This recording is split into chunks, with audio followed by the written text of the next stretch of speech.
नमस्कार, मैं रीनू यादव आप सभी दर्शकों का आपके अपने मनपसंद अन्नदाता कार्यक्रम में स्वागत करती हूं। हमारी देश की अर्थव्यवस्था किसानों पर निर्भर है, लेकिन उसके बावजूद भी किसानों की हालत बहुत ही दयनीय है। बहुत से किसान आज भी गरीब हैं। दिन रात मेहनत करने के बाद भी वो सिर्फ अपनी आजीविका ही चला पाते हैं। और ऐसे ही भारतीय किसानों को खेती बाड़ी से जुड़ी बहुत सी नई लाभकारी जानकारियां देने के लिए, उन्हें समृद्ध बनाने के लिए हर रोज सुबह हम आपके साथ आते हैं। हमारे प्रदेश के जिन किसान भाइयों ने लौकी की फसल लगाई है, वह इस समय फलन की अवस्था पर है तथा इस पर कई तरह के कीट और रोगों का प्रकोप देखने में आ रहा है। तो आप इनकी पहचान करके समय रहते इनका नियंत्रण कैसे करें, इसकी समस्त जानकारी दे रहे हैं फल अनुसंधान संस्थान ईंटखेड़ी जिला भोपाल के विषय विशेषज्ञ एचएल सगर।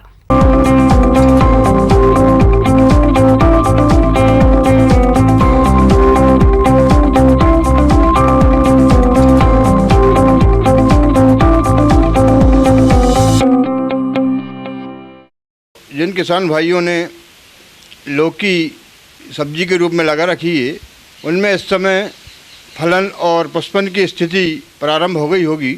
ऐसी अवस्था में जब आप खेत में देखेंगे कि आपको किसी प्रकार की रोग या कीट दिखें, तो उन पे भी आपको ध्यान देना है। लौकी में मुख्य रूप से फल मक्खी, जिसे हम फ्रूट फ्लाई के नाम से जानते हैं, फलों को भी पंचर करके उसके अंदर अंडे रखता है और जिससे हमारा फल स्पॉट के रूप में वहाँ से सड़ने लगता है। और अंदर जब आप इसको काट के देखेंगे तो काफ़ी पोर्शन आपको सड़ा हुआ फल का देखने को मिलेगा। और इसके प्रकोप से फल खराब हो जाते हैं, बाज़ार में उनका ठीक से हमें मूल्य नहीं मिल पाता और फल छोटे आकार के होकर टेढ़े मेढ़े हो जाते हैं, जिससे उत्पादन पर काफ़ी विपरीत प्रभाव पड़ता है। तो जैसे ही आपको ये फल मक्खी का प्रकोप लौकी की फसल पर दिखे, तो आप कोई भी कीटनाशक दवाई का प्रयोग करके इससे अपनी फसल को सुरक्षा प्रदान कर सकते हैं। फल मक्खी कीट के नियंत्रण के लिए सबसे पहले कीट ग्रसित फलों को तोड़कर नष्ट करें। इसके अलावा खेतों में 8 से 10 मिथाइल यूजिनॉल ट्रैप प्रति हेक्टेयर लगाएं। कीट का प्रकोप आर्थिक क्षति स्तर से अधिक होने पर रासायनिक दवा डाइक्लारोवास 76 EC 1.25 मिली प्रति लीटर पानी की दर से घोल बनाकर छिड़काव करें। परंतु कीटनाशक का प्रयोग करने के पहले आप ये देख लें कि लंबी अवधि के जो कीटनाशक हैं उनका प्रयोग ना करें और हल्का विष जिसमें होता है ऐसे ही कीटनाशकों का इसमें उपयोग करें, क्योंकि लौकी हर दूसरे दिन टूटती हैं, बाज़ार में पहुंचती हैं। तो हमारे समाज पर, हमारे बच्चों पे इसका जहर का विपरीत असर ना हो, ये चीज़ भी हमें विशेष रूप से ध्यान में रखना है। इसी प्रकार एक लाल कीड़ा, जिसे हम रेड पंपकिन बीटल के नाम से जानते हैं, ये भी फलों को काफ़ी नुकसान पहुंचाता है। तो इसकी भी रोकथाम के लिए आप जैसे ही आप देखेंगे तो आपको एक लाल कीड़ा पत्तियों पे या फलों पे बैठा हुआ आपको नज़र आ जाएगा। यह कीट पत्तियों को एवं फल दोनों को नुकसान पहुंचाता है। इस कीट के नियंत्रण हेतु सुबह ओस पड़ने के समय राख का बुरकाव करने से प्रौढ़ कीट लौकी की फसल को नुकसान नहीं पहुंचाता है। इसके अलावा जैविक विधि से नियंत्रण के लिए नीम तेल की 5 मिली प्रति लीटर पानी की दर से घोल बनाकर 2 या 3 छिड़काव करने से कीट का प्रकोप कम होता है। इस कीट का अधिक प्रकोप होने पर कीटनाशी ट्राइक्लोफेरान 1 मिली प्रति लीटर पानी की दर से घोल बनाकर 10 दिनों के अंतराल पर पर्णीय छिड़काव करें। जब तक हमारी फसल में फल लगना प्रारंभ ना हो, उसके पहले आप किसी भी विषनाशक का उपयोग कर सकते हैं, परंतु फल लगने के बाद हल्के और या फिर जैविक कीटनाशक का ही उपयोग करें तो ज़्यादा अच्छा रहेगा, हमारी सेहत भी खराब ना होगी। माहू ये भी रस चूसकर कोमल पत्तियों को का रस चूसकर काफ़ी नुकसान पहुंचाता है, जिससे पौधे की बढ़वार रुक जाती है। तो माहू नामक इस कीट को भी आप कीटनाशक दवाइयों का उपयोग करके ख़त्म कर सकते हैं, समाप्त कर सकते हैं। अन्यथा ऐसा ना करेंगे तो ये माहू टहनियों को या अग्रकलिकाओं को काफ़ी नुकसान पहुंचाती है, जिससे पौधे की बढ़वार पूर्णतः रुक जाती है और वहाँ पे उस पर फलन कम हो जाता है या बंद हो जाता है। तो ऐसी अवस्था में आप अपनी माहू उसकी रोकथाम के लिए इमिडाक्लोरपिड नामक दवा का आप स्प्रे करके आप इसको समाप्त कर सकते हैं और हमारी फसल को सुरक्षा इससे प्रदान कर सकते हैं। किसान भाइयों, अभी आपने लौकी में लगने वाले कीटों के नियंत्रण के बारे में जानकारी हासिल की। अब आइए जानते हैं लौकी की फसल को नुकसान पहुंचाने वाले रोगों के नियंत्रण के बारे में। इसी प्रकार लौकी में कुछ बीमारियां भी आती हैं, जैसे कि पाउडी मिल्ड्यू, यह बीमारी मॉइस्चर बढ़ जाता है और टेम्परेचर इंक्रीज होता है। उस अवस्था में ये बीमारी कद्दू वर्गीय फसलों में देखी गई है। इसमें सफ़ेद पाउडर के रूप में पत्तों पे पदार्थ जमा हो जाता है, जिससे हमारी फसल काफ़ी कमज़ोर हो जाती है और इसमें फल और फूल की मात्रा काफ़ी कम लगती है और उत्पादकता पे विपरीत प्रभाव पड़ता है।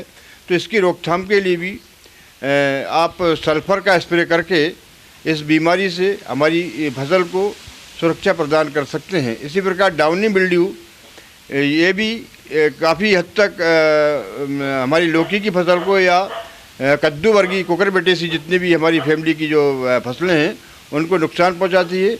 इसकी कंट्रोल के लिए भी हम रेडोमिल नामक दवा का स्प्रे करके फसल को सुरक्षा प्रदान कर सकते हैं। और समय समय पर आप देखते रहें कि अन्य और बीमारी भी इसमें आ सकती हैं। तो आप जब निरंतर फसल हमारे खेत में आप देखेंगे, घूमेंगे फिरेंगे, तो आपको मालूम पड़ता रहेगा कि किस समय हमें किस प्रकार की कीट नियंत्रण करना है या बीमारियों पर कैसे नियंत्रण करना है, ये आपको देखकर ही मालूम पड़ेगा। तो समय समय पर खेत में देखते रहें, घूमते रहें। और तो किसान भाइयों, इन बताए हुए तमाम बिंदुओं को ध्यान में रखते हुए अगर आप लौकी की फसल की खेती करेंगे तो निश्चित रूप से आपको फ़ायदा ही फ़ायदा प्राप्त होगा। और गर्मी के मौसम में तो काफ़ी अच्छे दाम इस समय आपको मिलेंगे। अपने राज्य में अब किसान परंपरागत फसलों से आगे बढ़कर बागवानी पर ज्यादा जोर दे रहे हैं, क्योंकि फलों के बागों से किसानों को अच्छी आमदनी प्राप्त हो रही है। अगर आप भी बागवानी के तहत नींबू का नया बाग लगाना चाहते हैं तो किन किन बातों पर ध्यान दें, इस बारे में जानकारी दे रही हैं कृषि वैज्ञानिक डॉक्टर सुनीता कुशवाहा।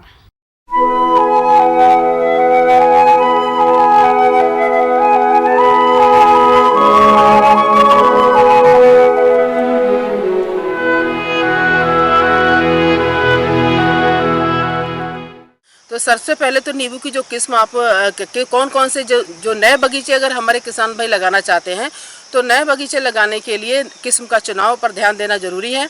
नए प्रभेद हैं, किसी भी जो हमारी कृषि विश्वविद्यालय है वहाँ से प्राप्त कर सकते हैं या कृषि विज्ञान केंद्र से प्राप्त कर सकते हैं। तो नींबू की किस्म में कागजी लाइम, तो पूर्वी कागजी काफ़ी अच्छी वैरायटी है। इसके साथ ही साथ विक्रम है और प्रमालिनी है जो काफ़ी अच्छी वैरायटी है, जिसको कि हमारे जो उपभोक्ता हैं वो पसंद करते हैं।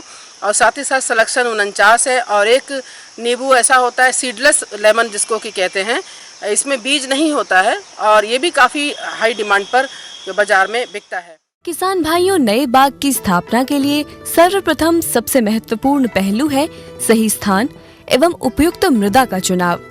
व्यावसायिक दृष्टि से बाग लगाने के लिए ऐसे स्थान का चुनाव करें जो शहर के नजदीक हो एवं यातायात की पर्याप्त सुविधा हो। जहां तक उचित मृदा की बात आती है तो बाग लगाने से पहले मिट्टी परीक्षण अवश्य करा लें। मिट्टी रिपोर्ट के आधार पर फल वृक्ष का चुनाव करें या फिर आवश्यकता अनुसार मिट्टी को उपचारित करें तथा जल निकास की उचित व्यवस्था होनी चाहिए, जिससे वर्षा के दिनों में बरसात का पानी फल वृक्ष के तने के संपर्क में न आवे। भूमि एवं फलों की किस्मों के अनुसार पूरे बाग को भिन्न भिन्न खंडों एवं ब्लॉकों में विभाजित कर लेना चाहिए। सर्वप्रथम खेत की 2-3 गहरी जुताई कर पाटा चलाकर खेत को समतल कर लें। फिर स्वेच्छानुसार वर्गाकार विधि या अन्य विधि द्वारा खेत में रेखांकन कर लें। वर्गाकार विधि यह बाग लगाने की सबसे सरल एवं लोकप्रिय विधि है। इस विधि में पंक्ति से पंक्ति तथा पेड़ की दूरी बराबर रखी जाती है। बाग की प्रारंभिक अवस्था में दूसरी फसलों की खेती भी कर सकते हैं। अभी मई का महीना चल रहा है और इस महीने में मई जून में आप बगीचा लगाने के लिए गड्ढे की खुदाई कर दें। जिस हमारे किसान भाई जो खेत में नींबू लगाएंगे उसमें जो गड्ढे का लंबाई, चौड़ाई और ऊंचाई यानी कि गहराई वो 60 × 60 सेंटीमीटर रखना है। इसके साथ ही साथ उस जो गड्ढा आप बनाएंगे उसमें से जो मिट्टी निकलेगी, तो पहले क्या करेंगे, जब आप गड्ढे की खुदाई करेंगे तो उसमें आधा यानी कि 30 सेंटीमीटर तक जब आप जाएंगे तो उस जो मिट्टी ऊपर की निकलेगी उसको एक तरफ निकाल के रख दें। उसके बाद जो अगला 30 सेंटीमीटर की खुदाई करेंगे उस मिट्टी को निकाल कर दूसरी तरफ रख दें।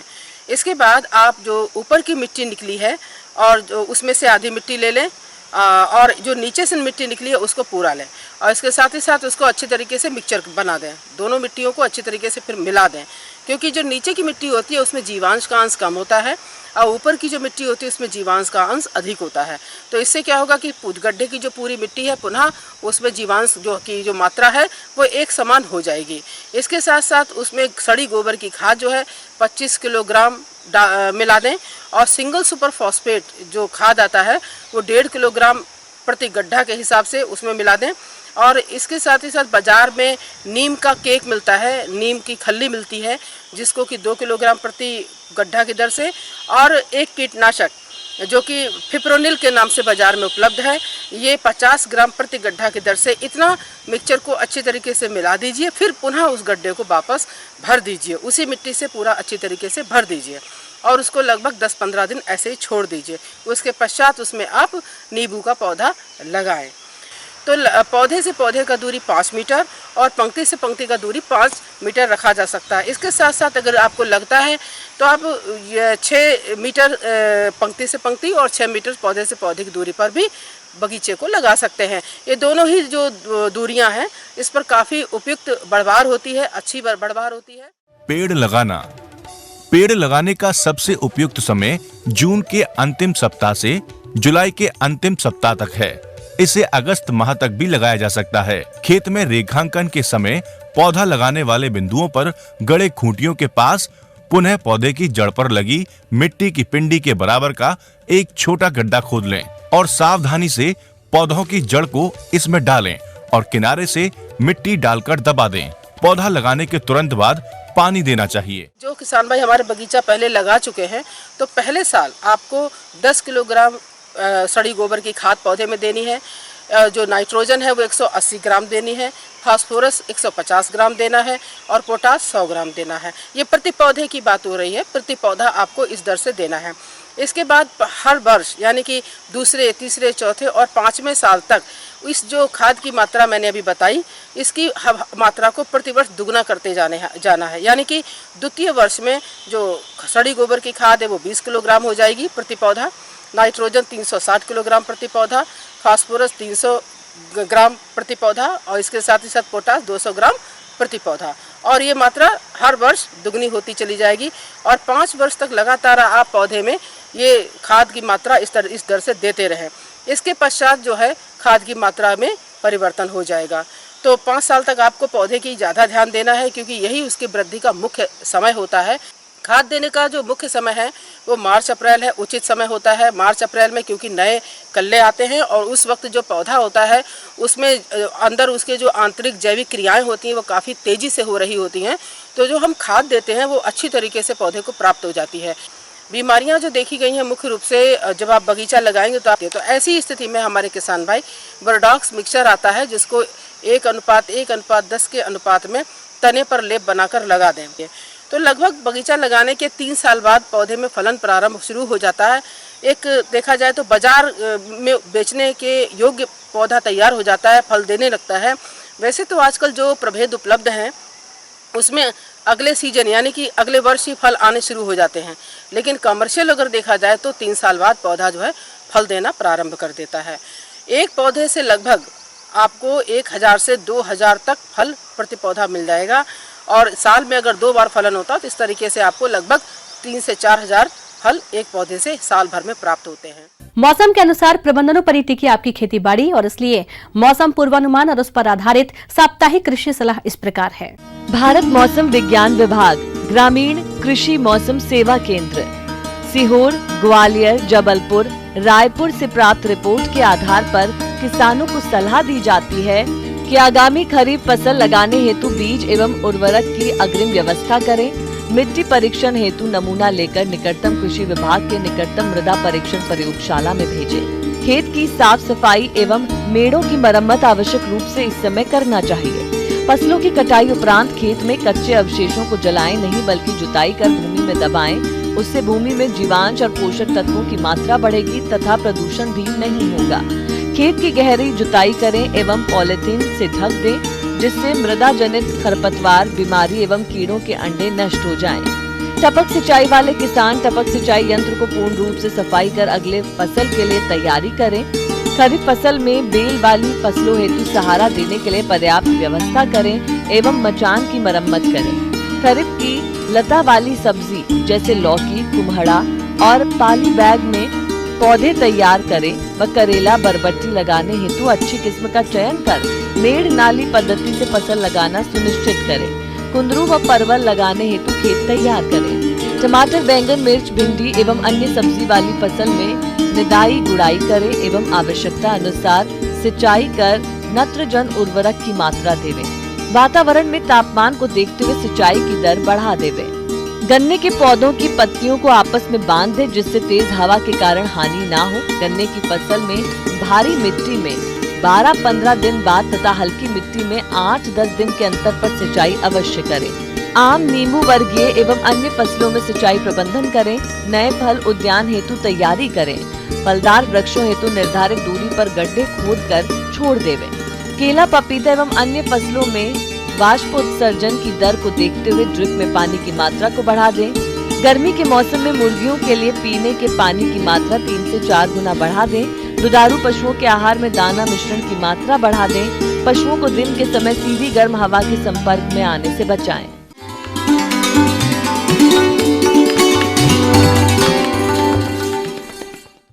जॉन डियर अन्नदाता हेल्पलाइन निःशुल्क फोन संपर्क सेवा के माध्यम से आपके द्वारा पूछे गए प्रश्नों में से 1 या 2 महत्वपूर्ण प्रश्नों को हम अपने कार्यक्रम में शामिल करते हैं और इसी के तहत आज का चयनित प्रश्न और उसका जवाब इस प्रकार है।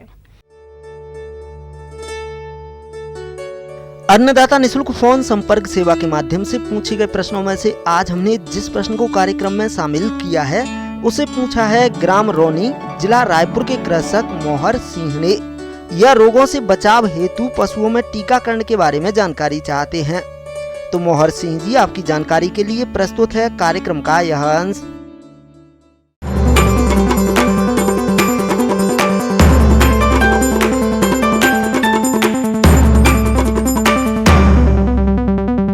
पशुपालक भाइयों, अपन पशुओं के अंदर समय पे टीकाकरण करवाएं तो टीकाकरण का भी अलग से महत्व है। टीकाकरण उन बीमारियों का किया जाता है जिन बीमारियों में होने के बाद इलाज संभव नहीं है। पशुपालक भाइयों, यदि आप समय पर अपने पशुओं में रोगों का टीकाकरण करवा लेते हैं तो रोगों से पशुओं को बचा सकते हैं, या यूं कहें कि रोगों के इलाज से बचाव बेहतर है। यदि टीकाकरण समय पे करवाया जाए तो ये बीमारियां होंगी नहीं, और टीकाकरण के बाद में यदि अपन इनमें ये संभावना रहती है कि भाई ये बीमारी हो सकती है, उन्हें तो नहीं होती है, लेकिन इनका जो परसेंटेज है वो काफ़ी कम हो जाता है। तो अपन बड़े पशुओं में जहाँ चर्चा करें, बड़े पशुओं के अंदर साल में 2 बार टीकाकरण अपन FMD के नाम से करते हैं, फुट एंड माउथ डिजीज उसको बोलते हैं, जिसको गाँव के अंदर अपन भार में आना बोलते हैं, या पैरों खुरपका और मुँह पका के नाम से भी जाना जाता है। ये बीमारी जो होती है, इससे टीकाकरण अपन यदि कंसिडर करें तो अपन को नवंबर के बाद में फरवरी के माह में इसके टीके लगाए जाते हैं, यानी कि साल में 2 बार इसका टीकाकरण होता है। पहला टीका अपन नवंबर में लगाएंगे, नवंबर के बाद में अपन दूसरी बार टीकाकरण करेंगे तो फरवरी मार्च में किया जाता है। इसी प्रकार से HS, BQ 2 बीमारियां और हैं जो बड़े जानवरों में होती हैं। HS और BQ का टीका लगाते हैं अपन मानसून से पहले, बारिश के पहले जब इन दोनों बीमारियों का टीका लगाया जाता है तो HS और BQ, HS को अपन गांव की बोलचाल की भाषा में गलगोटू के नाम से जानते हैं, जिसके अंदर जैसा इसके नाम से प्रतीत हो रहा है बीमारी की कंडीशन ऐसी होती है जिसमें गले में सूजन आती है, और गले में सूजन आने के बाद जानवर में घड़ घड़ की आवाज़ करता है और वो 4-6 घंटे में अकाल मृत्यु को प्राप्त हो जाता है। ऐसी बीमारी जो ये HS जिसको अपन कहते हैं, इसका यदि अपन समय पर टीकाकरण कराया जाए तो जानवरों को अपन इस बीमारी से बचा सकते हैं। इसी प्रकार BQ होता है, ब्लैक क्वार्टर उसको इंग्लिश में बोलते हैं, और फड़ सूजन उसको हिंदी में बोलते हैं। तो इस बीमारी में क्या होता है कि जो पिछला फुट्टा है जानवर का, जो पिछले पैर की जो हाई है, उसके अंदर एक चटर चटर की आवाज़ टाइप उसमें से पैदा होती है और एक सूजन टाइप कंडीशन आती है। जानवर इसमें लड़खड़ा के चलता है, जानवर लंगड़ा चलता है, और इस बीमारी में भी इलाज होना असंभव है। इसलिए जो दोनों बीमारियां खतरनाक बीमारियां अपन उसको मानते हैं। यदि पशुपालक भाइयों आप पशुओं में सही समय पर रोगों का टीकाकरण करवा लेते हैं तो आप न केवल इनके इलाज पर होने वाले खर्च से बच सकते हैं, परंतु इनसे अच्छा दुग्ध उत्पादन भी ले सकते हैं। और इनका यदि समय पर टीकाकरण करवाया जाए तो इन पशुओं को अपन दोनों ही खतरनाक बीमारियों से बचा सकते हैं। आइए अब एक नजर डालते हैं राज्य की कुछ चुनी हुई मंडियों के प्रमुख फसलों के बाजार भाव पर।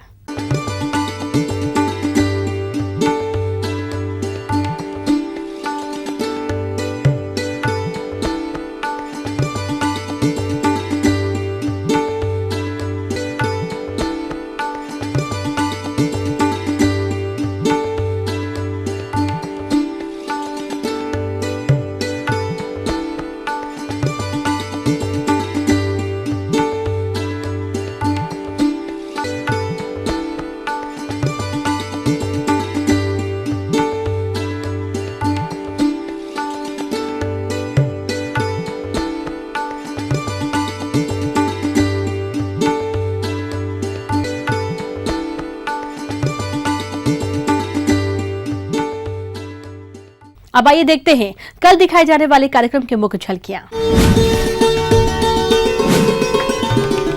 खेतों की मिट्टी की जांच के लिए नमूना लेने का उचित तरीका। ड्रिप और मल्चिंग के माध्यम से तरबूज की खेती कर रहे सफल किसान की कहानी। हम यह उम्मीद करते हैं कि आज का कार्यक्रम आप सभी दर्शकों के लिए उपयोगी रहा होगा। किसान भाइयों, अन्नदाता आपकी सेवा के लिए संकल्परत है। कृषि संबंधित समस्या एवं सुझावों के लिए आप हमें इस पते पर संपर्क कर सकते हैं। प्रोड्यूसर अन्नदाता news 18 Madhya Pradesh Chhattisgarh, Ramoji film city, Hyderabad 501512। साथ ही आप हमें ईमेल भी कर सकते हैं। हमारा ईमेल है p18annadatamp@nw18.com। और इसके अतिरिक्त आप हमें जॉन डियर निःशुल्क हेल्पलाइन नंबर 180041922155 पर सोमवार से शनिवार सुबह 10 से शाम 4 बजे के बीच संपर्क कर सकते हैं। किसान भाइयों, अब समय हो रहा है आपसे विदा लेने का, तो हमारी अन्नदाता टीम को दीजिए इजाजत। कल फिर आपसे मुलाकात होगी कृषि संबंधित कुछ और महत्वपूर्ण जानकारियों के साथ। नमस्कार।